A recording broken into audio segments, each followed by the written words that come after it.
The attack on Pearl Harbor left Americans shocked and saddened and hastened the United States' entry into the Second World War. There aren't many people left who were alive and remember that day, and even fewer who were there and survived it. MTN's Russ Riesinger talked to one Montana veteran who witnessed it all firsthand. I watched TV from 5 o'clock till 7 o'clock, except on Monday nights I watch Antique Roadshow Monday night.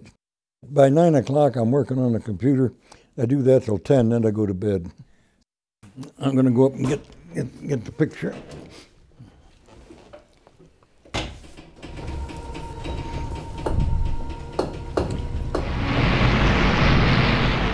"77 years have passed since that fateful day when Hal Conrad found himself in the middle of a moment that would change the course of American history. Oh, yeah. Oh, it was a great surprise. Surprised the hell out of me. It was supposed to be his day to sleep in after getting a pass to Honolulu the night before. 5 o'clock in the morning, they shook me awake and charged of quarters. It was shaking me. He says, the guy's supposed to guard the water tower from 6 to noon. Is sick. You're going to have to take his place. A couple of hours later, looking out at Pearl Harbor, Conrad noticed silver airplanes he thought were U.S. Navy planes training. They weren't. I watched the first plane drop his bomb, and I thought it was a dummy until it disappeared behind the trees along the fence line between me and Pearl. And black smoke started rolling up, and concussion started rumbling through. And I knew it wasn't a dummy.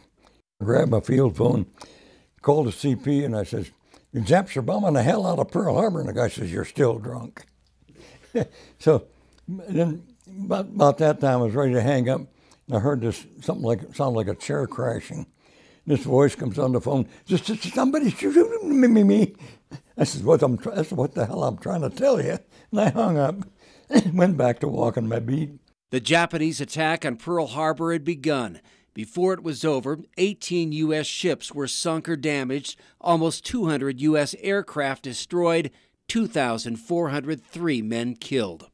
As the onslaught continued, Conrad came under fire by the passing Japanese planes. Everyone that went by there had a backseat gunner, grinning like a Cheshire cat, pop off a few rounds at me. I found out later there were 40 of those planes.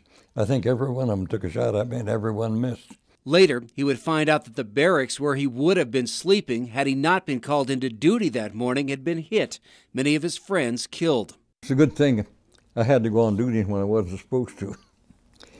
Otherwise you would have been in there. Yeah, I would have been there, yes. I was planning to sleep in because it was the first morning I'd had a chance to sleep in.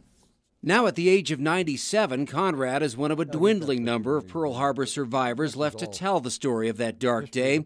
When asked why it's important that Americans remember Pearl Harbor, he gives an answer you might not expect.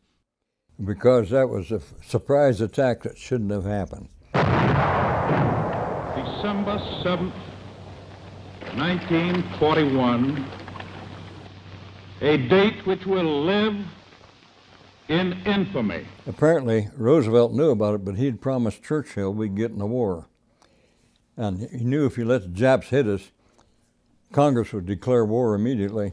Whether that's true or not has been the subject of debate, but the attack on Pearl Harbor will go down in history as the impetus for America's entry into the Second World War, a war the U.S. would help win, thanks in part to guys like Hal Conrad.